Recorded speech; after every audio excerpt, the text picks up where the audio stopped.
აი მაგალითად ნარცისთან ტოქსიკური ურთიერთობა. ხო, ეს ძალიან საინტერესოა. პირველი ეტაპი არის დაზვერვა. ივარგებ თუ არა მსხვერპლად. ანუ რამდენად მოწყვლადია, რამდენად სიცარიელი აქვს, რამდენად დამოკიდებულია ურთიერთობებზე, რამდენად ეძებს ის ახალ ურთიერთობებს და ასე შემდეგ. მეორე საფეხური არის მისი მაქსიმალური გამოკითხვა. ვინ არის, რას წარმოადგენს, რა მოსწონს, რა ღირებულებები აქვს, მისი სუსტი წერტილები ვიპოვო, აღმოვაჩინო, რომ საჭიროების შემთხვევაში დავარტყო. მესამე არის საოცრად იდეალური ურთიერთობების ჩამოყალიბება, რომ მე შენი უსიტყვოდ მესმის, რომ მე მისი რაღაცა აი ყველაფერს უსურვებ, იდეალურია, სულ ერთად ვართ. აი ეს მესამე საფეხური მჭირდება იმისთვის, რომ ის როდესაც იგრძნობს, რომ უკვე მახეში გაება, აი ამ მესამე საფეხურის გამო ვერ მიმატოვოს. ის იწყებს იზოლაციას. რა ვიცი, ნელ-ნელა ჩამოშორება მეგობრებს, ოჯახის წევრებს, ვიღაცებს და მეოთხედან იწყება ცივი შხაპი ქვია. ვერ იწყება ნელ-ნელა დაწუნებები.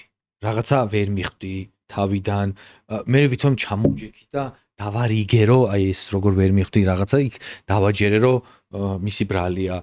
თან ეს საკვანძო ფრაზები არის, რომ რავი, ადრე ყველაფერი იდეალურად იყო და ეხლა რა გჭირს. შემდგომი უკვე არის მარწუხების გადაჭერა ეგრეთ წოდებული, რა ვიცი, რაც კიდე დაარქვი, ხრახნების გადაჭერა, რაც გულისხმობს პირდაპირ დამცირებას, ლანძღვას, ხანდახან ძალიან იდეალურია და ხანდახან პირიქით ძალიან განგრევს და აუტანელია.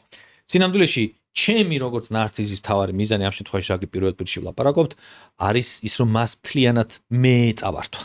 წარსულში რო წავიდეთ, ის ხომ მსხვერპლია, თუ მსხვერპლია ნიშნავს იმას, რომ გარკვეული ტიპის სიცარიელეები აქვს, ხო?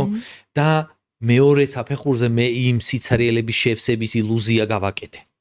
დავაბრუნე ბავშვობაში, 3 წლამდე დედასთან მიჯაჭვულობაში, აი ამ შეგრძნებებით არაცნობიერად და მანდვე წავართვი, ზუსტად მანდ წავართვი ინდივიდუალიზმი. მე რვეზე ვდგები და მივდივარ ნარცისი. კი, მე მივდივარ, ცხადია, შენ გადანაშაულებ, მას ვადანაშაულებ და მე მივდივარ. მე-9-ზე ბოლომდე არ მივდივარ და ვიწერები რაღაცებს მაინც და ანუ ვიკვებები მაინც შენი ტანჯვით და მე-10 საფეხურზე ვამბობ, რომ იცი რა, მე შევიცვალე და მოდი თავიდან ვცადოთ.